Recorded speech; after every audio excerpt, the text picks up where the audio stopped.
When the Blazers drafted Scoot Henderson, it became very likely that a Damian Lillard trade would follow. Sure enough, Dame was sent to Milwaukee a few months later, and Portland had officially entered a rebuild. While fans were getting excited about the potential of Scoot and Shaedon Sharpe, one guy that seemed to be neglected was Anthony Simons. Though I understand the fit concerns between these three, at this stage of a rebuild we shouldn't be quick to push anyone out the door. At just 24 years old, Anthony Simons has shown immense potential, and to me he's the most underrated young player in the league.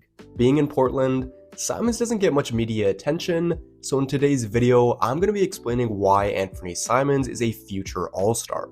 Before we get into it, make sure to leave a like on this video and subscribe. I'm trying to hit 1,000 subscribers by the end of the season, and your support goes a long way. With all of that being said, let's get into the video.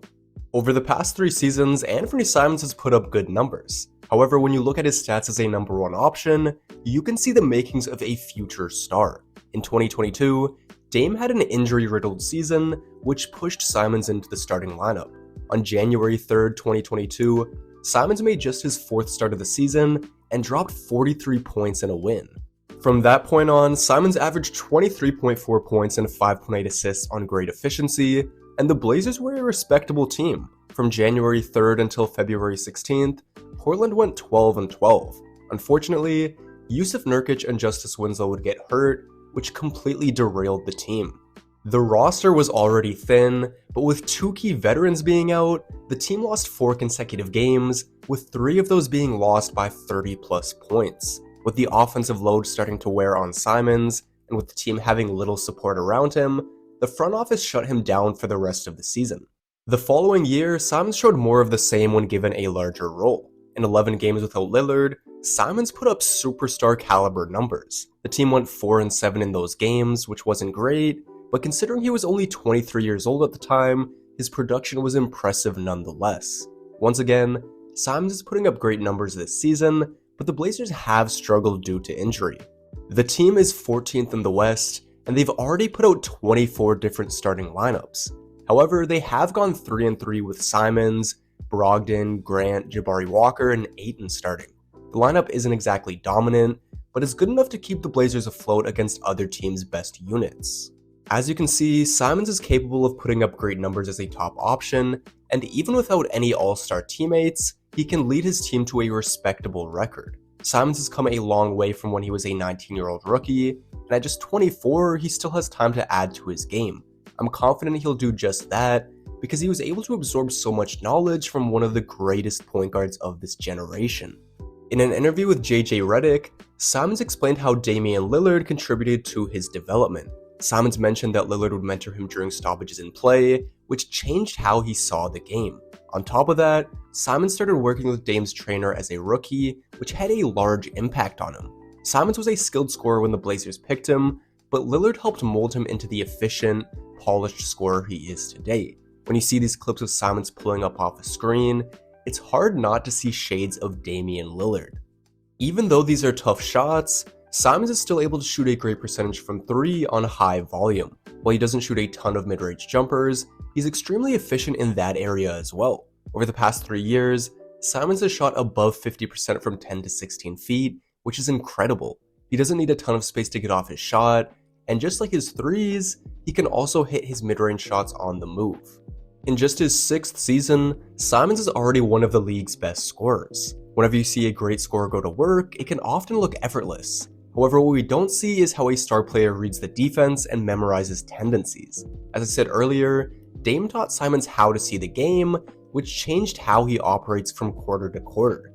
In that aforementioned interview he had with JJ Redick, Simons mentioned that throughout the game, he's reading the defense to see what looks he can get, which allows him to dictate the right time to shoot and the right time to pass. By the time the 4th quarter comes around, he's able to use this to his advantage. In clutch situations, which are defined as 5-point games with less than 5 minutes remaining, Simons is averaging 5.2 points, which leads the league.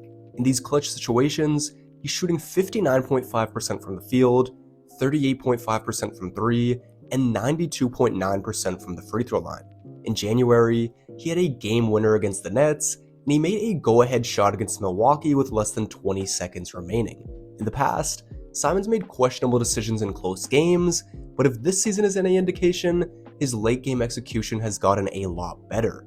With more time to implement what he learned from Dame, it's scary to think how good Simons could be 2 to 3 years from now. In addition to being a great scorer, Simons can set up his teammates. While he's certainly a score-first guard, he's more than capable of making the right pass. One guy who's benefited from Simons' passing is DeAndre Ayton. After being traded to the Blazers, there were high expectations for Ayton. Unfortunately, his production has been up and down, but that's not entirely his fault. For much of the season, Ayton has started next to inexperienced guards like Scoot Henderson and Shaedon Sharpe. Unless you're an elite big that can consistently create their own shot, you need reliable guards that can put you in the right spots. Introducing Malcolm Brogdon into the starting lineup helped, but there have been times where he's been the only reliable playmaker on the floor. However, when Simons has played, he's taken a huge load off of Brogdon's shoulders. This season, the Blazers have played 11 games where they started Simons, Ayton, and neither one of Scoot or Shaedon Sharpe. Malcolm Brogdon has started in 9 of those games. With those lineups, Ayton is averaging 16.4 points on 57% from the field. In all other games, he's averaged just 12.6 points on worse efficiency and less shot attempts. Simons knows how to strike a balance between his scoring and playmaking, and that's extremely valuable. Although he's a shoot-first player, people will want to play with Simons because they know they'll still get their touches. As skilled as he is offensively, Simons isn't perfect on that end. While he's improved his finishing around the basket, he still has room to grow. Over the past 2 seasons, Simons has shot 64.7% and 67.1% from within 3 feet. Prior to that, Simons had never shot better than 58% from that range. The next step in his development would be to drive with more consistency. When Simons drives hard to the rim with purpose, he can score quite well at the basket. The problem is, he doesn't always do this, which leads to bad shots and limited free throw attempts. This season, Simons is averaging just over 4 free throws in 34 minutes per game. That's not great for a top scoring option, but it's worth noting that 2 years ago he was averaging half as many free throws with similar playing time. If he keeps developing this part of his game and continues to sharpen his overall skills, Simons could be a 30-point scorer within the next few seasons. In totality, Simons is a great offensive player, but he's not nearly as effective on defense. You might be saying, that's fine, Portland can just surround him with good defenders. Well, that makes sense. It's hard to commit to that plan when the team is still invested in their last 2 lottery picks, Scoot Henderson and Shaedon Sharpe.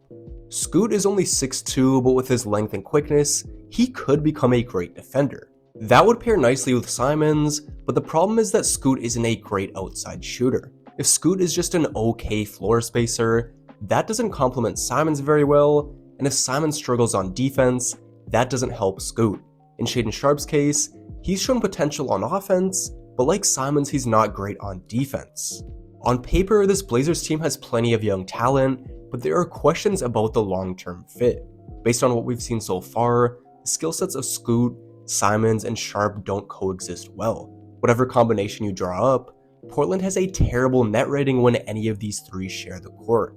As I mentioned, there shouldn't be any rush to trade these guys, as the Blazers aren't playing for anything at the moment, and there's a chance the fit could improve.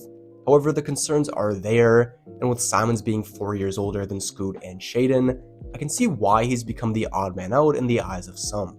When you consider that, plus the fact that Portland is a small market team in the midst of a rebuild, it's easy to see why nobody talks about Anthony Simons. Regardless, he's proven to be a great offensive player in his early 20s, and despite Portland's struggles over the past few seasons, the team has been competitive when they haven't been ravaged by injuries. The talent is there, and if he has a good team around him, I have no doubts that he'll be a perennial all-star throughout his prime. Anyways, that's going to be all for today's video. Make sure to leave a like, subscribe, and let me know your thoughts down in the comments section below. With all of that being said, I'm out, and I'll see you in the next video.